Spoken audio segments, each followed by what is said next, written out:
Hello friends, ऑल्फी में आपका फिर से स्वागत।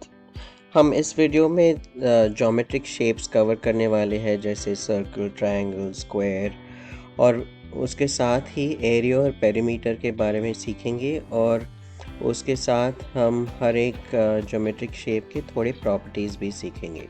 ठीक है, तो आइए देखते हैं पहले कि एरिया वर्सेस पेरीमीटर क्या होता है। एरिया पहले तो होता है जो स्पेस होता है कोई भी शेप के अंदर, तो amount of space inside that shape, that is the area. और उसका मेजरमेंट होता है स्क्वायर यूनिट्स में।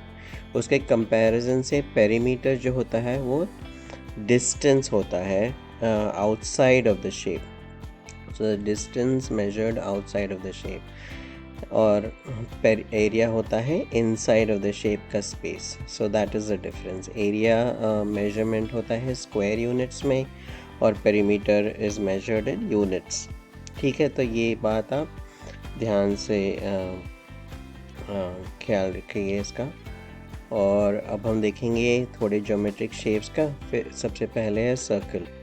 आपको पता ही होगा सर्कल, तो उसका बेसिक प्रॉपर्टी है अबाउट अ रेडियस। तो रेडियस जो होता है वो सर्कल से बीच सेंटर से लेके उसके एज तक जो लाइन ड्रॉ करते हैं उसे रेडियस कहा जाता है। और सर्कल का जो एरिया होता है उसका फॉर्मूला दिया जाता है इस फॉर्मूला से, पाई टाइम्स आर स्क्वायर। जहाँ पे पाई है वो ग्रीक अल्फ़ाबेट है, ग्रीक लेटर है, और उसका वैल्यू होता है 3.14। ठीक है, तो पाई टाइम्स आर स्क्वायर वही हो गया एरिया ऑफ द सर्कल। और जैसे मैंने कहा पहले, ये जो येलो में दिखाया है वो हो गया एरिया, क्योंकि वो स्पेस है इनसाइड ऑफ द शेप। ठीक है, और जो बाहर का जो लेंथ है ऑफ द सर्कल वो हो गया उसका पेरीमीटर। लेकिन सर्कल का पेरीमीटर को सरकमफेरेंस कहा जाता है। ठीक है, तो सरकमफेरेंस सर्कल का उसका फॉर्मूला होता है 2 टाइम्स पाई टाइम्स आर।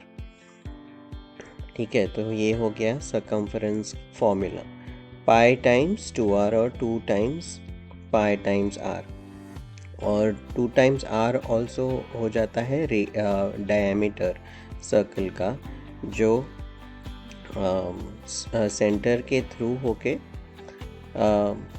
दूसरे वाले एज तक जाता है ऑफ द सर्कल। तो circumference can also be written as pi times diameter और पाई टाइम्स 2r, क्योंकि 2r is equal to the diameter of the circle. ठीक है, तो ये बात आप ध्यान रखें इसका। अब हम रेक्टेंगल के बारे में देखेंगे। रेक्टेंगल काफ़ी सिंपल ज्योमेट्रिक शेप है। उसके दो ऑपोजिट साइड्स इक्वल होते हैं और उसके 4 साइड्स होते हैं। जैसे मैंने कहा, जो बाहर का जो डिस्टेंस होता है शेप का वो मिला के पेरीमीटर हो जाता है। तो यहाँ पे पेरीमीटर हो गया ये 2 लेंथ्स और ये 2 ब्रेड्स के लेंथ्स।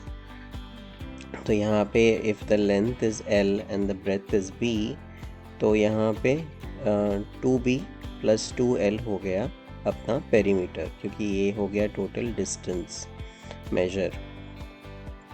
और जो अंदर का जो हिस्सा है, जो स्पेस दिखाया गया है ब्लू में, वो हो गया एरिया। और एरिया का फॉर्मूला है length times breadth. So this distance times this vertical distance is the area of the rectangle। ठीक है, और थोड़े प्रॉपर्टीज़ क्या है रेक्टेंगल के, कि ऑपोजिट साइड्स इक्वल होते हैं और सब एंगल्स 90 डिग्रीज होते हैं इसके। ठीक है, सिंपल है। ठीक, अब हम देखेंगे ट्रायंगल के बारे में। ट्रायंगल का पेरीमीटर हो जाता है बस सब साइड्स का सम करो। अगर यहाँ पे यहाँ पे अगर हम देखेंगे साइड्स का लेंथ दिया है A, B और C यूनिट्स, तो यहाँ पे पेरीमीटर हो गया simply some of all the sides. ठीक है, यानी A + B + C।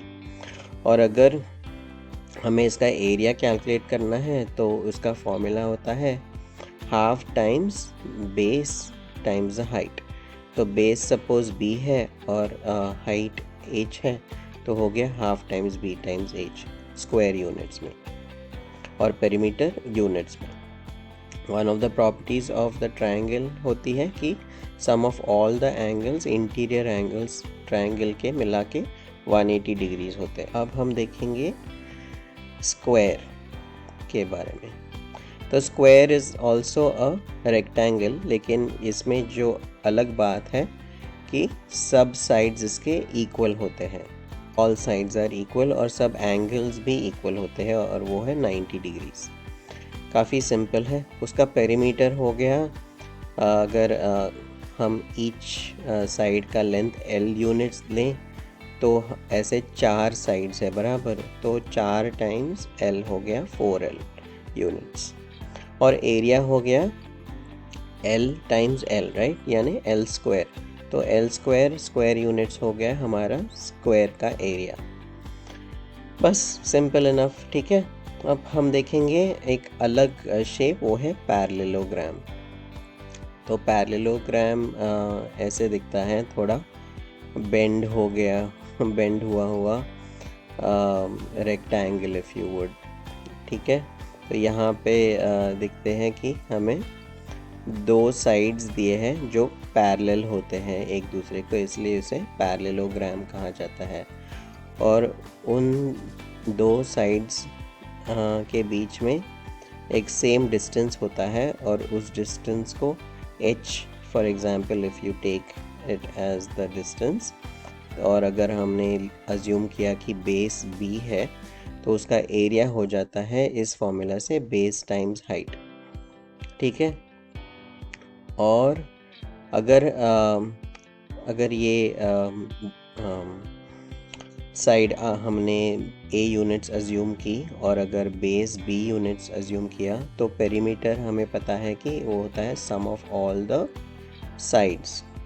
तो यानी यहाँ पे क्योंकि ऑपोजिट साइड्स इक्वल है पैरेललोग्राम के, ये रहा a यूनिट्स, उसका ऑपोजिट वाला भी a यूनिट हो गया।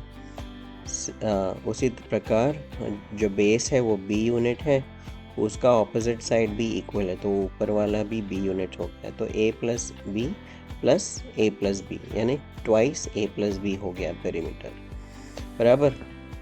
तो ये हो गए इनके 2 फॉर्मूले। एरिया का हो गया बेस टाइम्स हाइट, बेस जो ये दिया है नीचे वाला, और हाइट है जो पैरेलल ऑपोजिट एजेस के जो बीच का जो परपेंडिकुलर डिस्टेंस है उसको हाइट कहा है।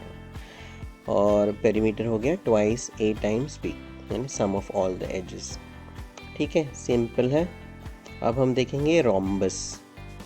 तो रोम्बस जो है उसमें सब साइड्स सेम है रहते हैं, इक्वल रहते हैं, जैसे कि स्क्वायर में हमने देखा कि सब साइड्स सेम रहते हैं, लेकिन एंगल्स सब सेम नहीं होते, ओनली ऑपोजिट एंगल्स इक्वल रहते हैं इनके। तो यहाँ पे ये फ़र्क है कि sides are equal but only the opposite angles are equal, not all angles, ठीक है। तो ये है हमारा रोम्बस।